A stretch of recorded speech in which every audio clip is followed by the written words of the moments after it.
3 दिनों तक NICU में रहने के बाद अभिषेक राय एक अजीब से रिपोर्ट के साथ घर लौट रहा था। अभिषेक का 3 दिन पहले बरसात की एक झमझमाती रात में एक सामान्य से सरकारी अस्पताल में जन्म हुआ था। अब अस्पताल के कागजों में उसका नाम अभिषेक और पिता से मिला उपनाम राय यानी अभिषेक राय दर्ज हो चुका था। उसके पिता एक बहुत बड़े बिजनेसमैन थे, लेकिन मां गृहिणी थी। शादी के लगभग 14 वर्ष बाद इन्हें बच्चे को जन्म देने का सौभाग्य मिला था। अभिषेक के पिता मनोहर राय बहुत अधिक पढ़े लिखे नहीं थे। डॉक्टरों की रिपोर्ट तक उन्हें कुछ खास समझ नहीं आई थी। वे बस इतना ही समझ पाए थे कि उनका लाडला बेटा आम बच्चों जैसा नहीं है। उनकी नजर में वो खास था, ठीक जैसे हजारों की संख्या में सैनिकों के साथ लड़ रहा अकेला राजा खास होता है। घर में उसके स्वागत की तैयारियां जोरों पर थी। वो भी क्यों ना, करोड़ों की जायदाद का वो अकेला वारिस था। उसकी मां शांति देवी बार बार अपने लाडले की बलियां लेती। इधर घर के कुछ पढ़े लिखे सदस्य उसकी रिपोर्ट को देखकर अच्छे खासे सदमे में थे। मतलब वो वाकई आम तो नहीं था। डॉक्टरों का कहना था कि सामान्य मनुष्य को जब चोट लगती है तब एक तंत्रिका उसके दिमाग को ये संदेश पहुंचाती है, तब जाकर इंसान उस दर्द को महसूस कर पाता है। उसके बाद ही वो प्रतिक्रिया देता है, जैसे रोना या चिल्लाना। लेकिन अभिषेक राय के केस में उसकी वो तंत्रिका काम ही नहीं करती है जो दिमाग तक ये संदेश पहुंचाए कि उसे चोट लगी है। दर्द या बुरा लगना वो महसूस ही नहीं कर सकता। मतलब उसके घाव तो होंगे, लेकिन वो उसके दर्द को समझ ही नहीं पाएगा। ये एक बेहद पेचीदा बीमारी है जो बहुत ही कम लोगों को होती है। ये एक गंभीर विषय है जो आगे जाकर बहुत सारी मुश्किलों का बुलावा देता है। लेकिन मनोहर राय और उनकी पत्नी बेटे के जन्म की खुशी में उसकी इस कमी को बड़ी आसानी से नजरअंदाज किए जा रहे थे। खैर, डॉक्टरों ने जरूर अभिषेक की इस कमी को इंसानी भाषा में किसी बीमारी का नाम देकर खुद को और लोगों को समझा लिया था। लेकिन इसके पीछे की असल वजह क्या थी, ये इंसानी सोच से ही परे था। शहर का दूसरा कोना यानी घाटियों वाले हिस्से में इन दिनों कुछ अजीब सी अफवाहें फैल रही है। लोग रात में बाहर निकलने से डरने लगे हैं। हुआ यूं कि 3 दिन पहले गन्ने के खेत का मालिक रवि आधी रात को अपने खेत की निगरानी करने गया था। अक्सर रात में पहाड़ी बंदर आकर खेत उजाड़ जाते थे। रवि लगभग हर दिन ही रात के दूसरे तीसरे पहर आकर खेतों को देख जाता, लेकिन उस दिन उसे कुछ अलग सा महसूस हो रहा था। खेतों के बीच से कोई अजीब सी गुर्राहट और एक बर्दाश्त न कर पाने वाली बदबू माहौल में फैली हुई थी।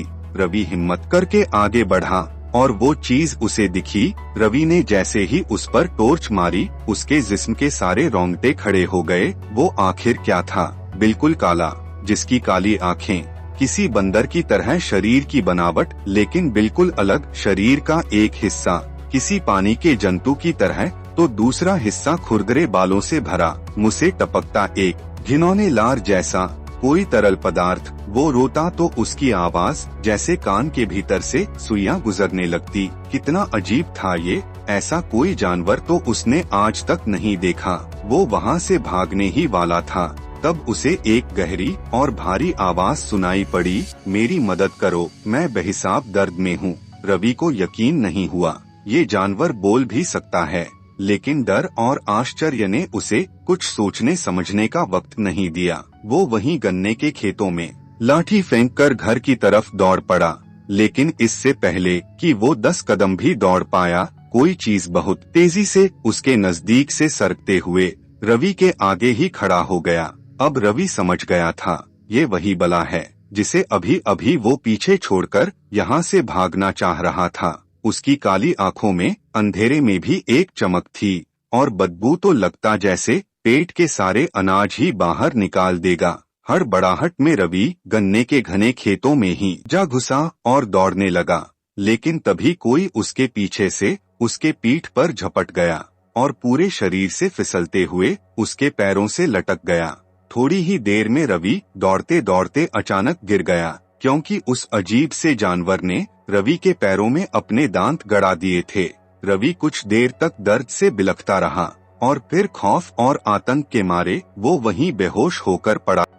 तड़के सुबह उसकी घरवाली उसे ढूंढते हुए वहां पहुंची तो देखा रवि के बाएं पैर में एक गहरा घाव बन चुका था और कोई अजीब सा चिपचिपा घिनौना द्रव उसमें से रिस रहा था। उसके गाल पिचक गए थे, दांत अपने आप ही झड़ने लगे थे और कुछ झड़ भी चुके थे। उसके बाल भी एकदम रूखे और खुरदरे से हो गए थे। आनन फानन में घाटी के कुछ लोगों की मदद से रवि को अस्पताल ले जाया गया, जहां डॉक्टरों ने उसे मृत घोषित कर दिया। अचानक जैसे घाटी में मौत का साया मंडराने लगा। लोग इसे किसी जंगली जानवर का कृत्य समझ रहे थे, लेकिन जल्द ही वे रूबरू होंगे रवि के असली गुनहगार से। इधर दिन के उजाले में किसी शातिर खिलाड़ी की तरह वो घाटी के एक पुराने सूख चुके कुएं में जाकर बैठा था और सोच रहा था, काश रवि ने उसकी तरफ मदद का एक हाथ बढ़ा दिया होता। राय विला में आज अच्छी खासी रौनक थी। लोग छोटे से अभिषेक को देखने आते और तमाम तरह के उपहार भी दे जाते। एक बड़ा सा कमरा तो उपहारों से ही भर चुका था। इन्हीं उपहारों में से एक था लकड़ी का पालना, जो कि अभिषेक के ननिहाल से आया था। शांति देवी ने अभी अभी अभिषेक को अपना दूध पिलाया और कमरे में रखे पालने में उसे सुलाकर दरवाजे तक किसी मेहमान को विदा करने गई थी। संयोग से पालना अभी नया था, उसके सारे नट अभी अच्छे से कसे नहीं गए थे। यही वजह रही होगी कि बगैर आवाज के पालना आहिस्ते आहिस्ते नीचे से खुल गया और अभिषेक सीधे जमीन पर आ गिरा।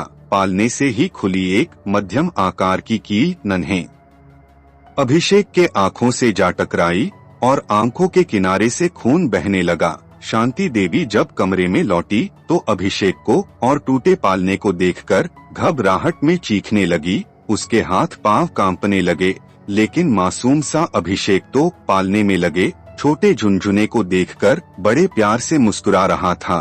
दूसरी तरफ घाटी के उस सूखे कुएं से दर्द भरी चीखें बाहर निकल रही थी, जिन्हें सुनने वाला वहां कोई नहीं था।